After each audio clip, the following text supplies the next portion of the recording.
যখন প্রথমবার পেনাং যাওয়ার প্ল্যান করলাম তখন ভাবিনি এই জায়গাটা আমার মনে এমন দাগ কেটে যাবে।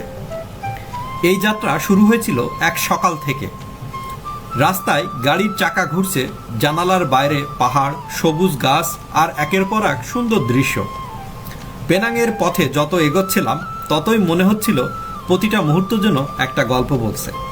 রাস্তার দুপাশে সুন্দর শহর আর আকাশে হালকা রোদ, একদম সিনেমার মতো দৃশ্য।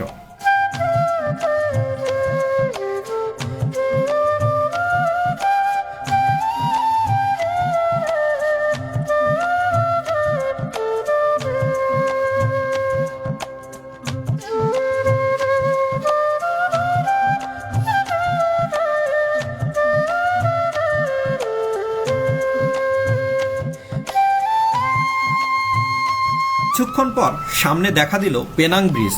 দূর থেকে মনে হচ্ছিল যেন সমুদ্রের উপর ভেসে আছে এক লম্বা পথ। ব্রিজের উপর দিয়ে যাওয়ার সময় হালকা বাতাসে চোখ বন্ধ করলাম, মনে হচ্ছিল আমি ঢুকে যাচ্ছি এক নতুন দুনিয়ায়। পেনাং পৌঁছেই আমি গেলাম গার্নি বেতে। এটা এমন এক জায়গা যেখানে শহরের কোলাহলের মাঝেও পাওয়া যায় শান্তি। মানুষ আসে এখানে সূর্য অস্ত দেখতে, হাঁটতে কিংবা শুধু একটু সময় কাটাতে। পরের দিন সকালে গেলাম পেনাং হিলে। উপরে ওঠার সময় ট্রেনটা যখন ধীরে ধীরে পাহাড় পেরোচ্ছিল, চারপাশে সবুজে চোখ ভরে যাচ্ছিল।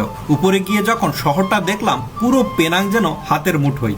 সকালের কুয়াশা, দূরের ঝলমলে ব্রিজ আর সেই হালকা ঠান্ডা হাওয়া।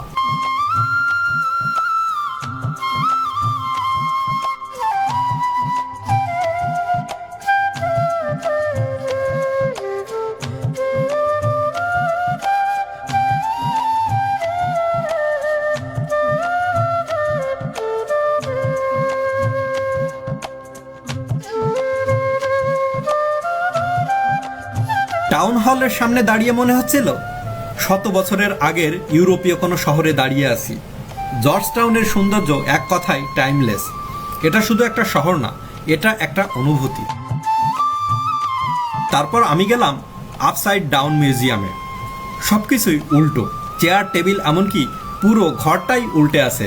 দেখতে আমার কাছে ভীষণ দারুণ লাগলো।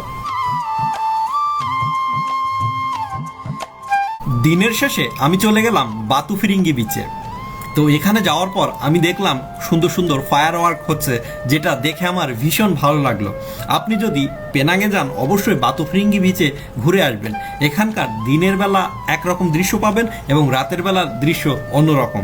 তো পেনাংয়ের ভিডিওটা কেমন লেগেছে অবশ্যই কিন্তু আপনারা কমেন্ট করে আমাকে জানাবেন। ধন্যবাদ সবাইকে।